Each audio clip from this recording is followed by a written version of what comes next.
मुझे जो है ना कॉपी पेन ला दो, मैंने कुछ लिखना है कि मैं बोल सकती नहीं थी, मुंह में वेंटिलेटर वाला वो आला लगा पाइप लगा हुआ था। तो मैंने फिर वो उसने मुझे कॉपी पेन दिया, तो मैंने उस पर लिखा कि मुझे मौलाए कायनात ने ज़िंदगी बख्श दी है, तो ये मेरी मशीन वगैरह उतरवा दो, मुझे मेरी ज़िंदगी को कोई ख़तरा नहीं है। उसने वो जब डॉक्टर्स को दिखाया तो डॉक्टर कहते हैं कि नहीं, ये हम इसकी पूरी बॉडी जो है वो डिपेंड कर रही है वेंटिलेटर पे, हम एकदम से नहीं उतार सकते, तो हमें ग्रेजुअली उतारना होगा इसका वेंटिलेटर। क्योंकि मैं उस वक्त बिल्कुल अपने आप को ठीक महसूस कर रही थी। मैंने दोबारा कहा कि प्लीज़ ये उतार दें, मुझे इससे तकलीफ़ हो रही है। अब वो साथ जो दूसरे डॉक्टर खड़े हुए थे, डॉक्टर ज़की नाम है उनका, जो मेरा किडनीज़ का कर रहे थे, तो उन्होंने बोला कि ना इसकी सारी रीडिंग्स नॉर्मल आ रही हैं, मेरे ख्याल में इसकी जो ये सारी पाइप्स वगैरह उतार देनी चाहिए। 17 रमज़ान को 1.5 महीने के बाद जी मौला ने मुझे शफा दी, ज़िंदगी दी दोबारा। 17 को वो ये वाक़या हुआ। 19 रमज़ान शब ज़रबत में मौला कायनात के कदमों में थी, 2 दिन के बाद। उसमें मेरे यहाँ पे पहुँचने में सबसे बड़ा हाथ जो यहाँ पे सैयद का था, और यहाँ पे जो अमला था जो मेरे लिए दुआएं कर रहा था। लाइव में उस वक्त ये था कि मैं मौला के हरम में मेरे लिए दुआएं चल रही थी सब, और ये लोग शाहिद भी थे इन सारे वाक़यात के, क्योंकि वीडियो पे मेरी ज़ियारत करवाई जाती थी मौला हुसैन के हरम की। तो इसी वजह से उन्होंने फिर मुझे वहीं पे इमरजेंसी वीज़ा दिया कि तुम यहाँ फ़ौरन आओ और यहाँ पे आके अपना पूरा मौजज़ा जो है ना वो सबको सुनाओ। और साथ ही फिर मुझे उनकी सैयद की तरफ से वो तहय्यात जो है वो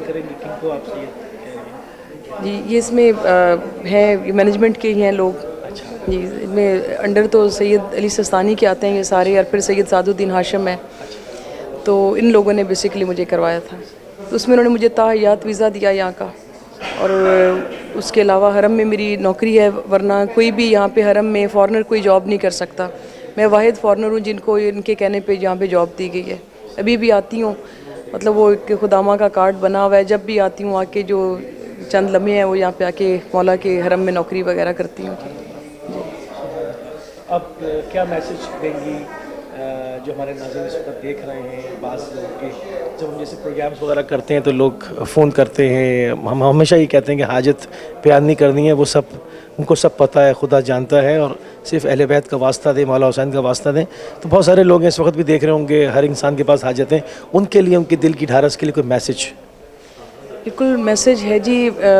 हमारे कुछ जो हम कमज़ोर ईमान के लोग हैं जी, हमें एक लम्हे के लिए कोई चीज़ नहीं मिली तो हम दर बदर वो कहते हैं ना कि हम अपने ट्रैक चेंज करना शुरू हो जाते हैं। हकीकत ये है कि इनकी ठोकर में कायनात को रख दिया गया। जिस तरह इन्होंने उसकी ज़ात को मनवाने के लिए कुर्बानियाँ दी हैं, उसी तरह से फिर उसकी ज़ात ने इनके इख्तियार में सब कुछ दे दिया।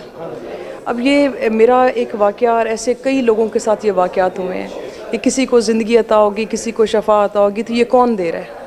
आज जाके हम जब मांग ही इनसे रहे हैं तो इसका मतलब अता भी यही कर रहे हैं। अच्छा, आप एक चीज़ और जिक्र कर रही थी अभी इंटरव्यू से पहले हमारी बात हुई कि पेस मेकर का आप बता रही थी।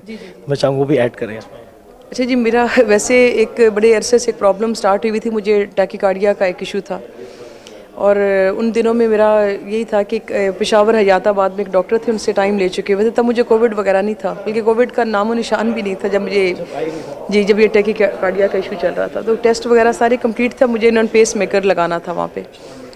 तो अल्हम्दुलिल्लाह ये जब मौला ने जब ये ज़िंदगी दी तो इतनी बेऐब दी कि वो भी मेरा मसला, मुझे बड़े अरसे बाद मैंने रियलाइज़ किया कि मुझे कोई टैकीकार्डिया का इशू नहीं हो रहा, और वो तो मसला ही ख़त्म हो गया हुआ है। और आज तक खुदा का शुक्र है कि मुझे कोई सिंगल मेडिसिन भी नहीं लेनी पड़ती। और अब यहाँ पे जब भी वहाँ पे दिल घबराता है और वो याद आती है उनकी अता, तो उसी वक्त फिर आती हूँ, क्योंकि वीज़े का मसला मौला ने रखा नहीं है मेरा, वो मल्टीपल वीज़ा है और हमेशा के लिए एंट्री दे दी हुई है। तो बस वहाँ से जो है उन्हीं की वो सदका खैरात मिल रहा है और लेके यहाँ पे पहुँच जाती हूँ जी। बहुत शुक्रगुजार हैं हम, इंतहाई ममनून हैं, आपने अपना कीमती टाइम हमको दिया, बहुत शुक्रिया आपका। थैंक यू वेरी मच जी। जी नाज़रीन, आपने देखा और हमारी सिस्टर की गुफ्तगू आपने समाअत फरमाई कि अहले बैत अलैहिस्सलाम के इख्तियारात परवरदिगार ने जो उनको विलायत तकमीली से नवाजा है, उसमें जो तसर्रुफ़ है वो किस तरह वो जब चाहते हैं अपने चाहने वालों को, अपने मानने वालों को, और किसी भी मुसीबत के हामिल शख्स को जब चाहते हैं सेकंडों के अंदर उसकी पूरी हयात को तब्दील कर देते हैं। हमारा एक छोटा सा ये इंटरव्यू था, मगर मेरे ख़्याल में ये एक पुरनूर और बहुत ही ईमान अफरोज़ गुफ्तगू जो हमारी बहन के साथ हुई। जब ये तमाम तरफ नशर होगा इंशाअल्लाह, जो आप देखेंगे इसको, तो उससे एक ईमान में एक ताकत, एक कवीपन जो है वो इंशाअल्लाह ज़रूर जो है वो आप महसूस करेंगे। इस वक्त हम करबला अल-मुक़द्दसा में मौजूद हैं और इंशाअल्लाह जल्द अगली मंजिल पे आपसे मुलाकात होगी। अस्सलामु अलैकुम व रहमतुल्लाह।